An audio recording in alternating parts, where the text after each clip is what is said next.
ફરી પાકિસ્તાનનો હિસ્સો ગણાવવાની પાકિસ્તાનની કરતૂત સામે આવી છે।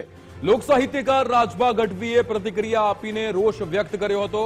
પાકિસ્તાન પહેલા પોતાની પ્રજા માટે ટામેટા દૂધની ઘટ પૂરી કરે, પાકિસ્તાન પ્રજા માટેની ઘટ પૂરી કરી જૂનાગઢ માટે નિવેદન કરે।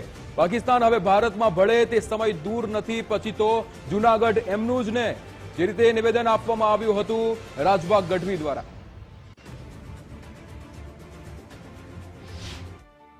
એ તો બોલે ખીચડી તો નથી ખાવાની, કઈ એને થોડી ખીચડી ખાવી છે, એને એમ કે ખીચડી ખાવીને જુનાગઢ લેવું હેલું હોય છે। પણ એ તો ઘુવડ હોય ને, ઘુવડ એ કોઈ દી માને જ નહીં સૂરજ ઉગે છે, એનો અર્થ એવો થોડો છે સૂરજ નથી ઉગતો।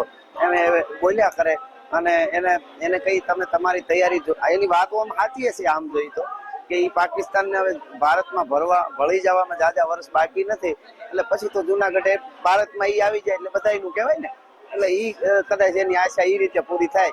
બાકી તો એ વાતો કરે એને કરવા દો, એને કઈ ટમેટા અને દૂધ તમારી પ્રજાને ઘટે છે એ પેલા પૂરું પાડો, પછી વાત કરજો।